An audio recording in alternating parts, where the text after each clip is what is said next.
Good morning. Not such a good morning. Anyway,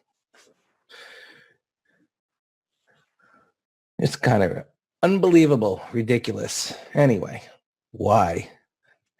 It's a replay of the other trade tensions with China, and now it's Turkey. It was bad. Yesterday it was not a big deal. Today it's a big deal. Well, so what should happen here? I don't know about today, but what should happen, I think, just based on the past price action and jawboning and all that, is the market will hit some support and it'll turn back up, whether it's this support right now, and today is going to turn into a bottoming tail bar, or whether we're going down to this bottoming tail bar before buyers step up again. We'll just have to see.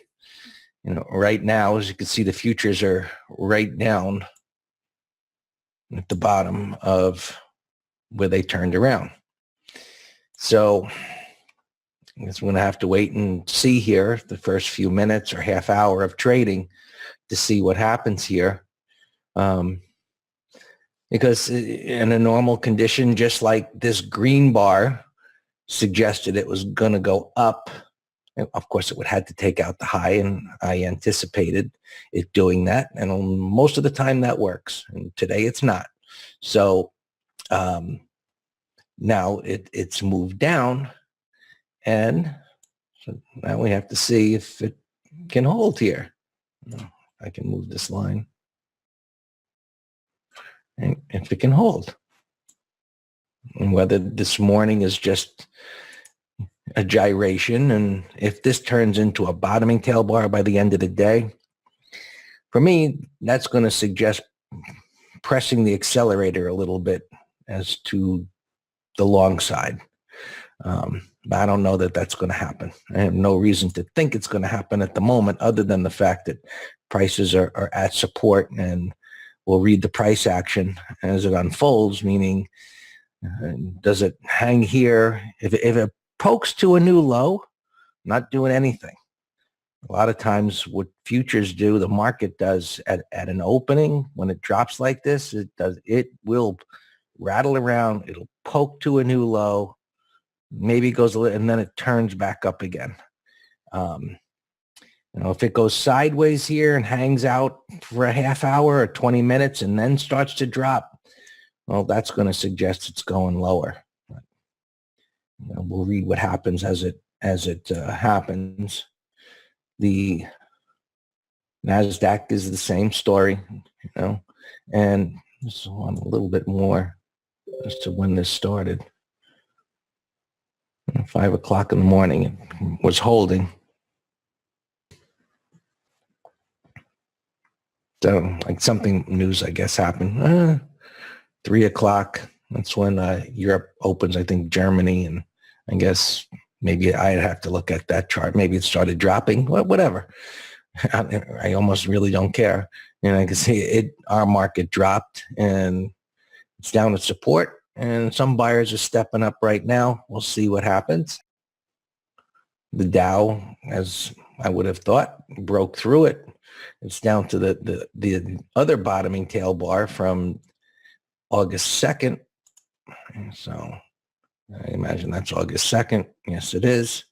And there's another way of you recognizing, interpreting relative strength and relative weakness without any indicators, without any relative strength lines that divides one into the other.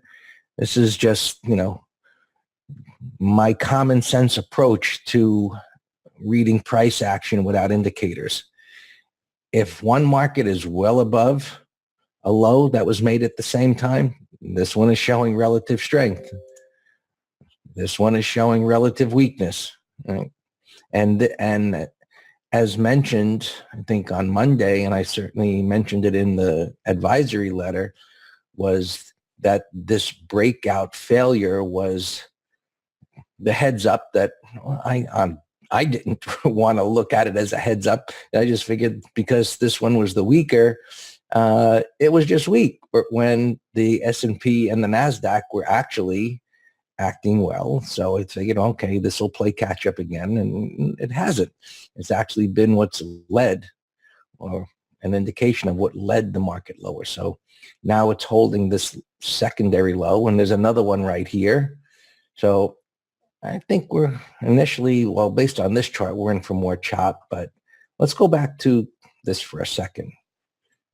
Because I did mention this yesterday that, look, if this doesn't hold here, what it suggests is, and it's going to, these measured move type of scenarios typically just work out where they just go down to the next support level.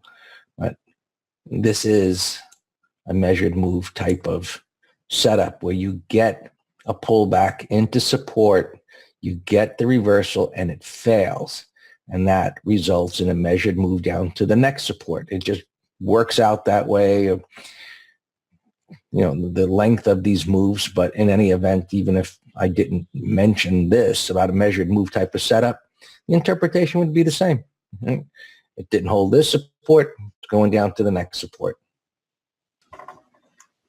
Bonds are up, which means interest rates are going down, and that is in alignment with not a good thing for the market right now.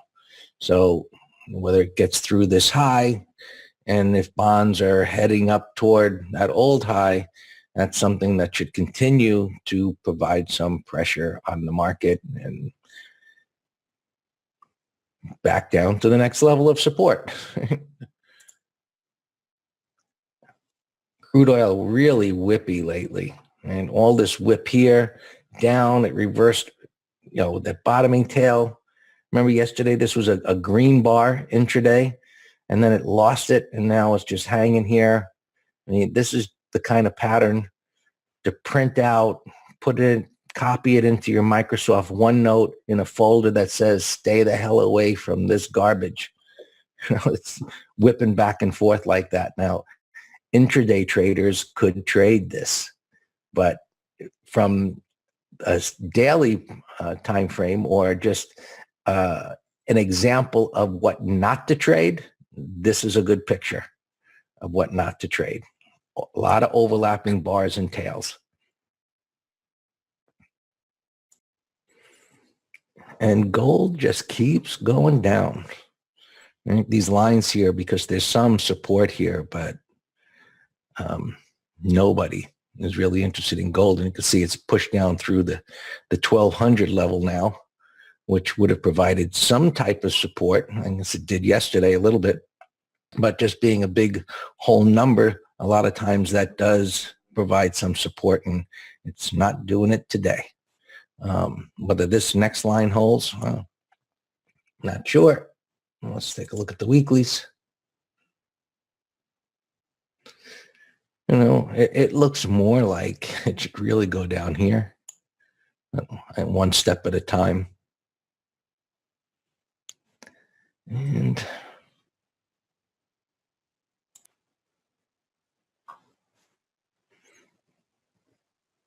And looking at this, is starting to become a little climactic, but that's a wide range bar igniting and a 1, 2, 3 continuation.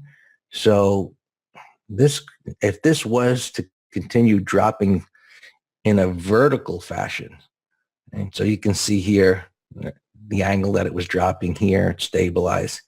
This got close to being climactic, but you can see right now at the moment is starting to drop straight down, which means the beginning of capitulation versus, uncertainty. Okay, will it hold here? Buyers began to step up, and now they're just dumping.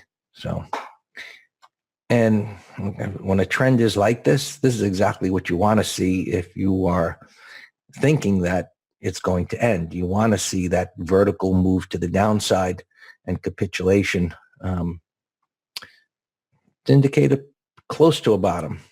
Let's see what the euro's doing. Continues to drop. Okay, so more concerns with Other currencies that continues to go down. Is it near any support? I don't think so. Last I looked. Nope.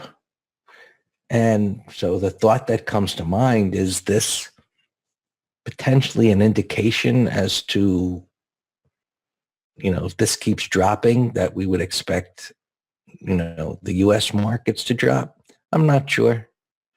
There's been times where the, euro has dropped, but, there are other currencies that are dropping as well. So is this a big deal? I guess the markets are seeing it as such on some level at this moment. In the big picture, I would, just seeing other scenarios like this over the years, I'd say, no, it'll pass. And,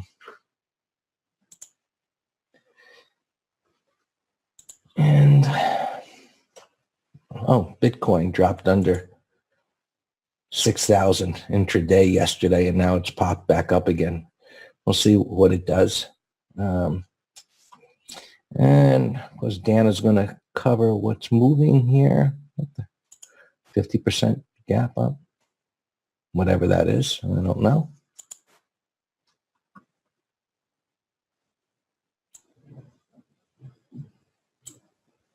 Look at it. This is something that we traded a month or so ago. Maybe it was over here or over here, and eventually deteriorated, but it's getting some attention here today. And I'm just looking for myself what's going on here. Tesla, wild, and wouldn't go near it. All right, Dan, all yours.